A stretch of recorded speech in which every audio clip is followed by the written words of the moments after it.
प्रिय दर्शकों नमस्कार। जैसा कि आप लोगों को ज्ञात है, हम अपने इस चैनल के माध्यम से कुछ विशेष टॉपिक की हम चर्चा करते रहते हैं। इसी श्रृंखला के अंतर्गत आज हम बात करेंगे कि हमें हमारी पत्नी किस दिशा में प्राप्त होगी, कहाँ से मिलेगी, ससुराल कैसी होगी और उसका रंग रूप, फाइनेंशियल स्थिति कैसी होगी, शिक्षा कैसी होगी इत्यादि के बारे में हम चर्चा करेंगे। यही एक विशेष टॉपिक लेकर के आज हम आपके समक्ष उपस्थित हुए। हालांकि मैंने अपने थंबनेल में लिखा है कि पत्नी कहाँ से मिलेगी, इसका संबोधन केवल पुरुष जातकों के लिए है, लेकिन ऐसा नहीं है। स्त्री जातकों के लिए भी आप ये इससे देख करके पता लगा सकते हैं कि पत्नी माने हमें पति किस दिशा से मिलेगा और कैसा मिलेगा। इसके संदर्भ में हम आज चर्चा करने वाले हैं। मित्रों, जैसा ये मालूम है, ये लग्न चक्र है और इसमें 12 भाव होते हैं। हमने 12 नंबर यहाँ डाले हैं। हमने काल पुरुष की कुंडली को यहाँ लिखा है, माने मेष लग्न की कुंडली को हमने यहाँ लिखा है 1 नंबर से। हम एक बार फिर से दोहरा देते हैं, हम अपने हर वीडियो में ये बताते रहते हैं कि किस भाव से हम क्या देखते हैं। इस भाव से व्यक्ति का जो फिजिकल स्टेटस है, माने लंबाई चौड़ाई, रंग रूप इत्यादि इस भाव से देखते हैं। दूसरे भाव से कुटुंब, वाणी और परिवार, धन का स्थान है। तीसरे भाव से हम पराक्रम की बात करते हैं और चौथे भाव से ये हमारे जनता, भूमि, भवन और वाहन और माता का स्थान है। पंचम स्थान हमारी शिक्षा और प्रेम का स्थान है। ये संतान का भी स्थान यहाँ से देखा जाता है। छठवां स्थान रोग, ऋण और परिश्रम का स्थान है। शत्रुओं का भी स्थान है। सातवां स्थान हमारे पत्नी का स्थान है। पुरुष जातक के लिए पत्नी का स्थान है और पत्नी जातक के लिए, स्त्री जातक के लिए पुरुष का स्थान। आज इसी भाव के बारे में हम चर्चा करेंगे। इसी भाव के संदर्भ में हम बात करेंगे। बड़ी जिज्ञासा रहती है, लोग प्रश्न करते रहते हैं कि गुरुजी हमें ये बताइए कि हमारी पत्नी कैसी होगी, या स्त्री जातक पूछ लेती हैं कि आप मुझे ये बताइए हमारा पति कैसा होगा, ससुराल कैसी होगी। इसी के संदर्भ में आज हम विस्तृत रूप से हम चर्चा करेंगे। 8वें भाव से हम आयु देखते हैं। ये हमारा स्थान औषधि का भी स्थान है, डॉक्टर्स का भी स्थान है। ये धर्म का स्थान है, भाग्य का स्थान है, ये कर्म का स्थान है, ये लाभ और बड़े भाई का स्थान है। 12वां स्थान हमारा ये परलोक का स्थान है, अव्यय का स्थान। तो जैसा कि अभी हमने बताया है कि महिला जातक के लिए पति का स्वभाव कैसा होगा और पति हमें कहाँ से मिलेगा, हमारी शादी किसके माध्यम से होगी, विशेष तौर से इस टॉपिक पर आज हम चर्चा करेंगे। तो बात कर लेते हैं। अगर आपकी मेष लग्न है, देखिए लग्न आपकी वृष भी हो सकती है, मिथुन भी हो सकती है, कर्क भी हो सकती है, सिंह भी हो सकती है। हमने मेष लग्न की बात की है, तो मेष लग्न में ये स्थान पत्नी का स्थान है। मेष, वृष, मिथुन, कर्क, सिंह, कन्या, तुला, इसका स्वामी शुक्र है। तो बात यहाँ शुक्र ग्रह की करेंगे। अगर आपका 5 नंबर लिखा है यहाँ, तो सिंह यहाँ पर 6 नंबर होगा, कन्या यहाँ 7 नंबर, तुला यहाँ 8 नंबर, वृश्चिक यहाँ 9 नंबर, वृश्चिक के बाद धनु, मकर और कुंभ यहाँ पर 10 नंबर होगा, माने स्वामी शनि होगा। तो चूंकि हम के सारी कुंडलियों के बारे में बताना संभव नहीं है, तो एक छोटा सा एक एग्जाम्पल लेकर के बता रहे हैं कि मेष लग्न वालों के लिए उनकी पत्नी या महिला के लिए पति कहाँ से प्राप्त होंगे और किस भाव से संबंध रखेंगे, किस दिशा में शादी होगी, इसके बारे में आइए समझ लेते हैं। मेष लग्न वालों के लिए ये तुला राशि जिसका स्वामी शुक्र है, ये भाव बोलते हैं 7वां भाव। इस भाव का स्वामी भावेश बोलते हैं उसे, ज्योतिष भाषा में क्या बोलते हैं, तो भावेश, भाव का स्वामी भावेश। इसका भावेश क्या होगा, शुक्र होगा, शुक्र।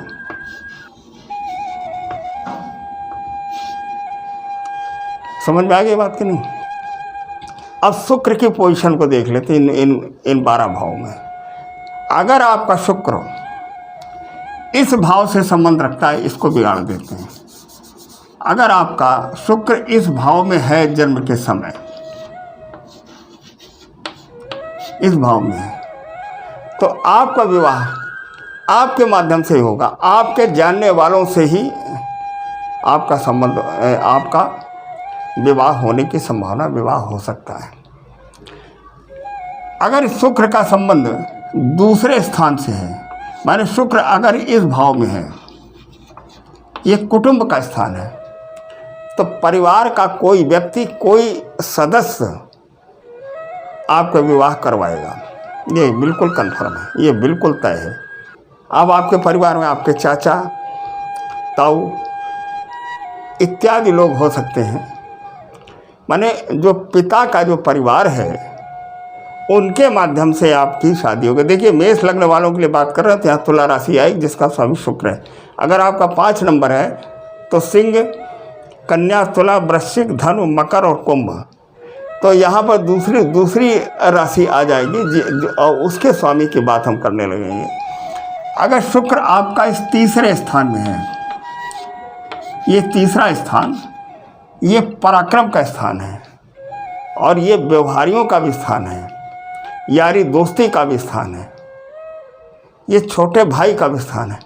अगर इस भाव का स्वामी कुछ भी हो, मान लीजिए यहाँ पर 2 नंबर लिखा है, अभी 1 नंबर की बात नहीं, 2, 3, 4, 5, 6, 7 और 8, यहाँ पर 8 नंबर आएगा। मेष लग्न की कुंडली मैं बता रहा हूँ तो यहाँ पर 7 नंबर, लेकिन अगर वृष आपकी जन्म कुंडली में अगर यहाँ 2 नंबर लिखा है तो ये स्वामी यहाँ पर 8 आएगा।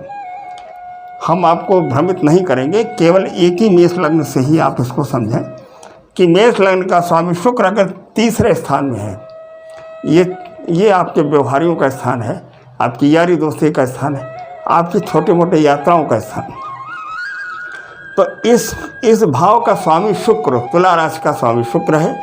अगर इससे संबंध बना रहा है तो आपके किसी यार दोस्त या छोटे भाई के जानने वालों से आपका विवाह होगा। बात को समझ गए कि नहीं? क्योंकि ये तीसरा भाव है, तो तीसरे भाव में अगर इस भाव का स्वामी स्थित है तो यहाँ से इसका स्थान होगा। अब मान लीजिए शुक्र आपका ये चौथे स्थान में है, ये चौथा स्थान ये जनता का स्थान है, लेकिन ये माँ का भी स्थान है।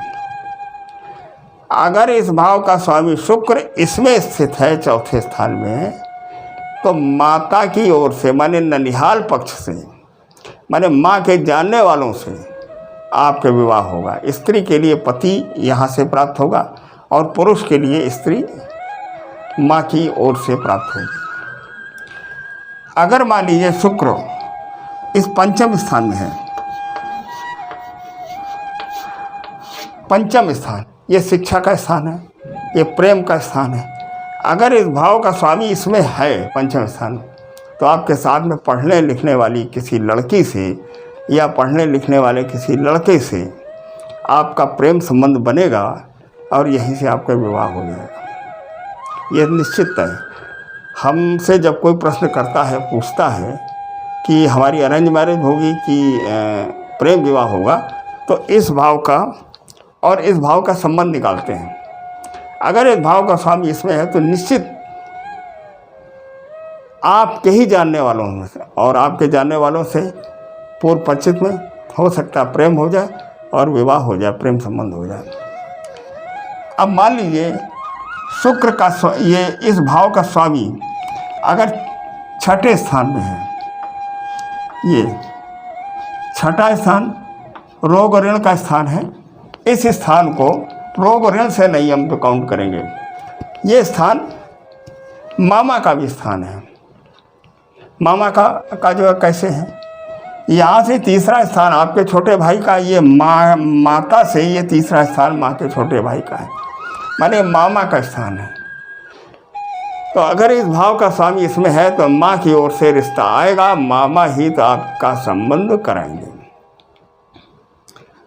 और जो पति या पत्नी आपको प्राप्त होगी, बहुत ही कर्मठ प्राप्त होगी, बहुत ही परिश्रम करने वाली महिला प्राप्त होगी।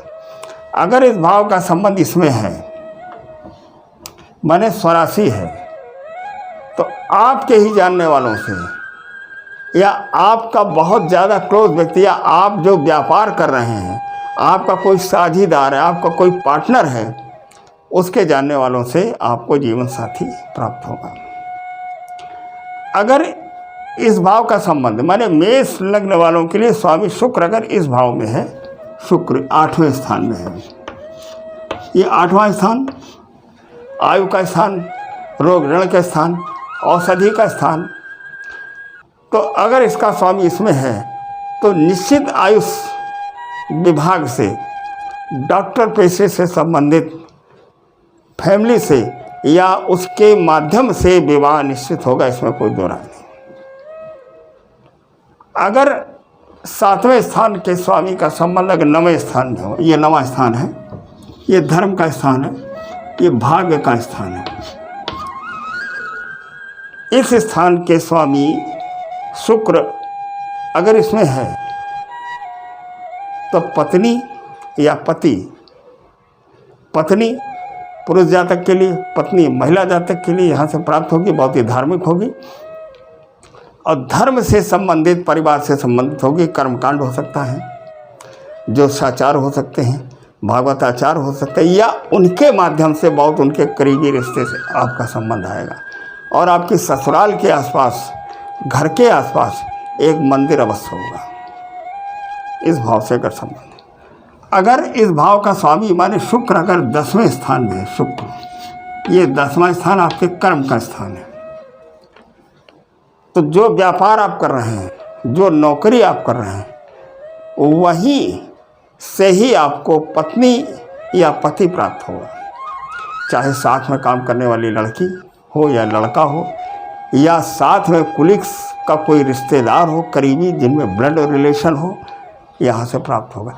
माने कर्म जो है आपका, अगर नौकरी कर रहे हैं तो कोई कर्मचारी की कन्या या उसका पुत्र होगा, या आपके साथ में काम करने वाली कन्या या पुत्र माने व्यक्ति, वहाँ से विवाह यहाँ हो सकता है।